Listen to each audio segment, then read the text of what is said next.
Good evening, and welcome to another edition of the Chris, Pepelinski movie blog. Today's discussion will be the much anticipated review that I wanted to talk about, and that one is the Jumanji Welcome to the Jungle, which happens to be a standalone sequel to the original Jumanji, which starred the late Robin Williams. And the events of this movie take place like more than 20 years after the first movie.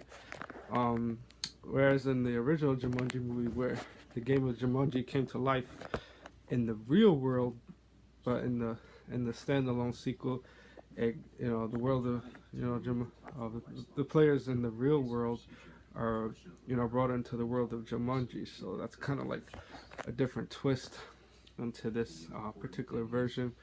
And this particular version deals with four teenage high school students by the name of Spencer, Bethany, uh, Fridge, and Martha, who find the Jumanji game, but instead of the board game like in the original movie, it's a video game, and they ended up choosing their players and getting transported into the world of Jumanji, where they become their avatars, played by Dwayne Johnson, Kevin Hart, Jack Black, and Karen Gilliam, which I thought was a pretty interesting, rather, twist and change of direction in the Jumanji franchise. To go from having it in the real world into the Jumanji world itself, which I thought was a pretty nice twist. I will say, well, yes, it would be hard to do a Jumanji sequel considering, that Robin Williams, sadly passed away and was, fantastic in the role of Alan Parrish, whose character does get mentioned, in this movie as a nice tribute, for him, which I thought was really touching. In terms of the film itself, surprisingly, I would say, it was a lot better than I, thought it would be. Kevin Hart's always, hilarious with his, one-liners, and of course, Dwayne the Rock Johnson's, awesome being the Macho Man, but kind of like a softie at the same time.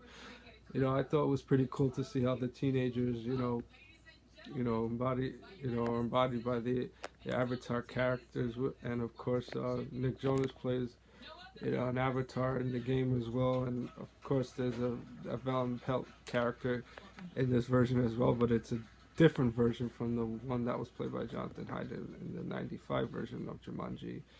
So, what can I say about it that would get people's interest? Yes, it's definitely worth seeing, and yes, it's recommended for those that are fans of the original Jumanji movie. And yes, there is a lot of, good laughs and a lot of hard humor, and a very well done, story that moves rather quickly.